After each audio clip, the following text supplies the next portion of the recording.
इधर में मंडन बाबू के व्यापार की स्थिति ढीली हो गई थी। वह बहुत ही मंदा चल रहा था। अब उन्हें अपने बेटे के भविष्य की चिंता हुई, क्योंकि उनके बेटे प्रीतेश को व्यापार का बिल्कुल भी ज्ञान नहीं था। उन्हीं दिनों गांव का एक और व्यक्ति अमन शहर से किसी काम से लौटकर आया गांव। वह शहर में लाखों रुपए कमाता था। उससे मंडन बाबू ने अपने बेटे की भविष्य की चिंता प्रकट की।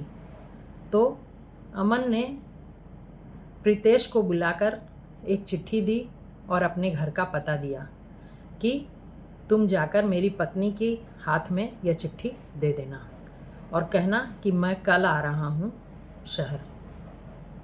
प्रीतेश वो चिट्ठी लेकर उनकी पत्नी के पास पहुँच गया।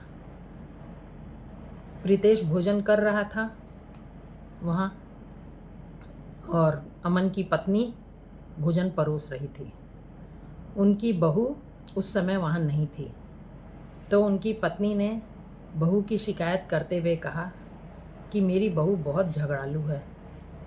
वह हर समय कुछ न कुछ मेरी शिकायत करने में ही लगी रहती है। उसे लगता है कि वह कभी सास नहीं बनेगी। इस पर प्रीतेश ने कहा कि पीले झड़ते हुए पत्तों को देखकर जो नए पत्ते होते हैं वो इसी तरह का व्यवहार करते हैं। वो सोचते हैं वो कभी भी नहीं झड़ेंगे, लेकिन ऐसा नहीं है।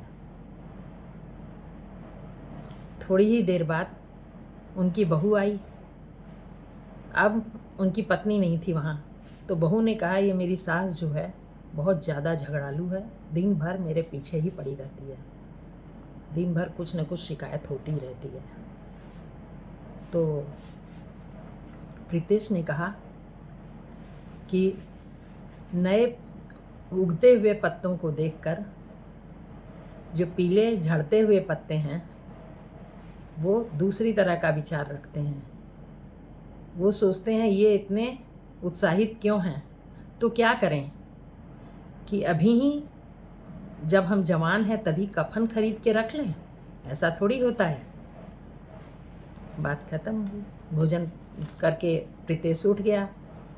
जब दूसरे दिन शहर से अमन आया तो उसने अपने पत्नी और बहू से बातचीत की और सब हाल जान गया।